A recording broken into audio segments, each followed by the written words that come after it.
দীর্ঘ সময় ধরে জলপাইগুড়ি জেলার বামনডাঙ্গা চা বাগান সংলগ্ন এলাকার মানুষের মধ্যে ত্রাস সৃষ্টি করেছিল এই চোর।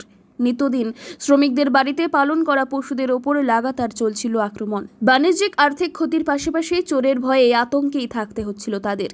কিন্তু কে এই চোর জানলে চোখ কপালে উঠবে। তবে অবশেষে বন দফতরের হস্তক্ষেপে সেই চোরকে ধরা গিয়েছে। স্থানীয়দের দাবিতে বন দফতরের তরফে এলাকায় পাতা হয় খাঁচা। আজ শুক্রবার ভোরের আলো ফুটতেই খাঁচার ভেতর থেকে শোনা যেতে থাকে গর্জন। সেই চোর কোনো মানুষ নয়, বরং একটি আস্ত চিতাবাঘ। স্থানীয়দের কথা অনুসারে এ যাবৎকালে এত বড় আকারের চিতাবাঘ দেখেননি এলাকার মানুষ।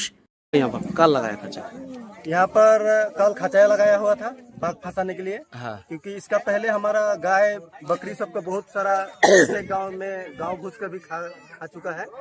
तो इसलिए हम लोग डिपार्टमेंट से गुहार लगाया था कि हम लोग का ये बाघ को मैंने पकड़ के ले जाए बोल के। तो ये डिपार्टमेंट के थ्रू हम लोग को खाचा दिया था, वो खाचा में बाघ फंसा है। मैं उसको देखने के लिए आया था। ये कितना नंबर सेक्शन में है?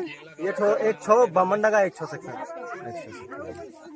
अच्छा, यहाँ पर क्या तेंदुआ का बहुत अत्याचार है। प्रत्येक गार्डन में आपको तेंदुआ मिलेगा। আটক চিতাবাঘটিকে বন বিভাগের পক্ষ থেকে নিয়ে যাওয়া হয়েছে শারীরিক অবস্থা পরীক্ষা নিরীক্ষার জন্য।